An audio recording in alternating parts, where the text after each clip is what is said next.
ఏడుకొండలవాడ వెంకటరమణ గోవింద గోవింద. వాడపల్లి శ్రీ వెంకటేశ్వరుని దర్శనానికి ఎలా వెళ్ళాలి? అలాగే 7 వారాలు పూర్తి చేసిన వారు అష్టోత్తర పూజకు ఏమేమి తీసుకుని వెళ్ళాలి? ప్రదక్షిణ హుండీ యొక్క ప్రాముఖ్యత ఏమిటి?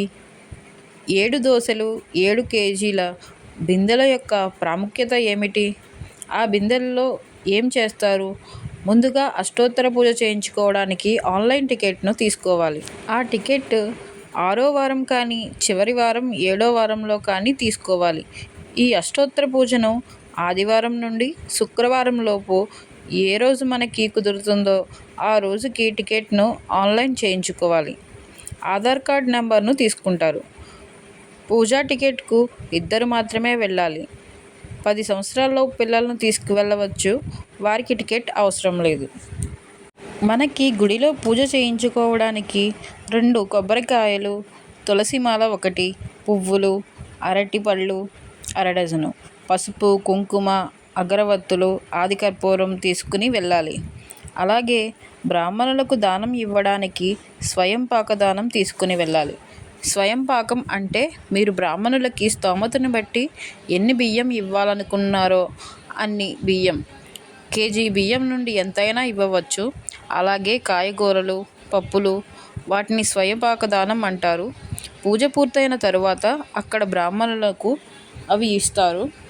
పూజకు వెళ్ళే ముందే కొబ్బరికాయలను గుడి బయటన కొట్టి లోపలికి తీసుకుని వెళ్ళాలి. అందరి యొక్క గోత్రనామాలు పూర్తయిన తరువాత మన దగ్గర ఉన్న పూజా సామాగ్రిని అంతటినీ తీసుకుని స్వామివారికి పూజను చేస్తారు.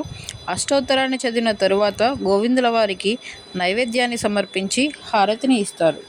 ఏడుకొండలవాడ వెంకటరమణ గోవింద గోవింద అనుకుంటూ స్వామివారికి హారతిని సమర్పిస్తూ ఉంటారు.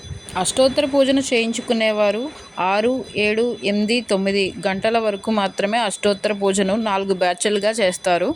తరువాత స్వామివారికి నిత్య కళ్యాణ వైభోగం జరుగుతుంది. 10 గంటల నుండి కళ్యాణంలో పాల్గొనేవారు కూడా ఆన్లైన్లో టికెట్ తీసుకోవాలి. అష్టోత్తర పూజ పూర్తవడానికి 1 గంట సమయం అయితే పడుతుంది. అష్టోత్తర పూజ పూర్తయిన తరువాత స్వయం పాకదానము బ్రాహ్మణులకు ఇస్తారు. తరువాత గో ప్రదక్షిణ అయితే చేస్తాము. గోవు అంటే ఆవుని ప్రదక్షిణ చేయడం వల్ల 7 జన్మల పుణ్యఫలం కలుగుతుంది. పూజ పూర్తయిన తరువాత లోపల గోవును ఉంచుతారు.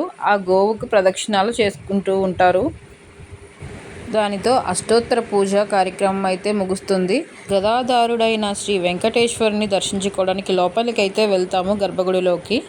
ఇక ఈ బిందెలలో కుటుంబంలో వారందరూ 7 దోసెలతో బియ్యాన్ని బిందెల్లో వేస్తారు. 7 కేజీలు వేయాలనుకుంటే ఇక్కడ ఉన్న 2వ బిందెలో వేయవచ్చు.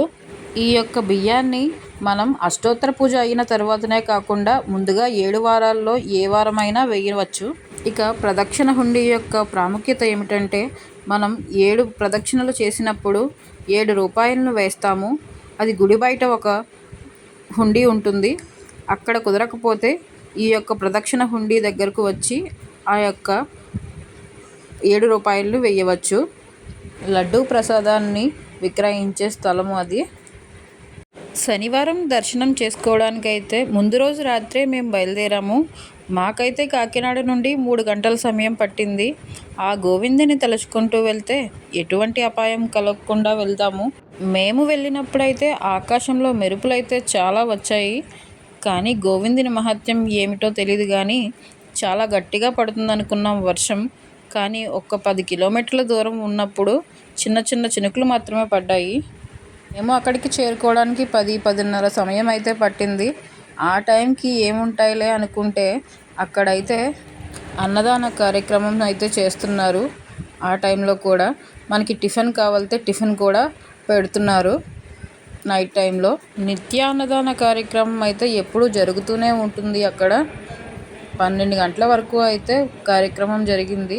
ఒక కూర, పప్పు, సాంబార్, అన్నం, ఇంకా టిఫిన్ అయితే ఉప్మా పెట్టారు. చాలా బాగుంది. ఇక దూర ప్రదేశాల నుంచి వచ్చిన వారికి వసతి సదుపాయం కూడా ఉన్నది. పెద్ద సత్రం అయితే ఉంది అక్కడ. నైట్ వచ్చిన వాళ్ళందరూ కూడా అక్కడ పడుకొని తెల్లవారుజామునే లేచి స్నానాలు అవి చేసి స్వామివారిని అయితే దర్శించుకుంటారు. చూస్తున్నారు కదా, సత్రం చాలా పెద్దదైతే ఉంది. తెల్లవారుజామునే సుప్రభాత సేవలో పాల్గొనేవారు 12 గంటలకే స్నానాదులు ముగించి 7 ప్రదక్షిణలు చేసుకుని గుడి బయట లైన్లో నుంచుంటే 2 గంటల నుండి టికెట్ ఇస్తారు. అలాగే ఉచిత దర్శనం కూడా ఉంటుంది. 3:30 సమయంలో స్వామివారికి సుప్రభాత సేవ మొదలవుతుంది. మంగళ వాయిద్యాలతో స్వామివారిని మేల్కొల్పుతారు. ఇది ప్రదక్షిణ హుండి. చూస్తున్నారు కదా, బయట 7 ప్రదక్షిణాలు చేసినప్పుడు ఒక్కొక్క కాయిన్ అయితే అందులో వేస్తారు, ఒక్కొక్క రూపాయిని. 7 ప్రదక్షిణలు చేసిన తర్వాత గజస్తంభం కనబడుతుంది కదా, అక్కడ చూస్తూ మన యొక్క కోరికను చెప్తారు. మంగళ వాయిద్యాలతో సుప్రభాత సేవను మొదలు పెడతారు. స్వామివారిని మేల్కొల్పుతారు. స్వామివారి యొక్క దర్శనం పూర్తయిన తరువాత గుడి బయటకు వచ్చిన తరువాత ఇక్కడ చూడండి 7 ఇటుకలు ఉంటున్నాయి కదా, 7 ఇటుకలు, దీపం, పూజా సామాగ్రి ఇవి గుడి బయట ఉన్న వెంకటేశ్వర స్వామి దగ్గర వెలిగిస్తారు దీపాన్నైతే. 7 ఇటుకల ప్రాముఖ్యత ఏమిటంటే, ఇల్లు కట్టుకోవాలనుకునేవారు, సొంత ఇల్లు కావాలనుకునేవారు ఈ ఇటుకలను ఒక్కొక్కటిగా పేర్చి దీపాన్ని వెలిగించి కొబ్బరికాయని కొట్టి స్వామివారికి నైవేద్యం సమర్పిస్తే మన యొక్క కోరిక నెరవేరుతుందని ఇక్కడ ప్రసిద్ధి. గోవిందుల వారికి ఎంతో ఇష్టమైన తులసి మాలను కూడా స్వామివారికి సమర్పిస్తారు. చూస్తున్నారు కదా, పూజనైతే అలా చేస్తారు. మీరు కూడా వాడపల్లి వెళ్ళి స్వామివారి యొక్క అనుగ్రహం పొందుతారని ఆశిస్తున్నాను. 7 వారాలు ఎలా చేయాలో కింద ఉన్న లింక్ ఉంటుంది మరొక వీడియోలో. వీడియో నచ్చినట్లయితే లైక్ చేయండి. ఏదైనా అడగాలనుకుంటే కామెంట్ చేయండి. Thank you for watching. Govinda.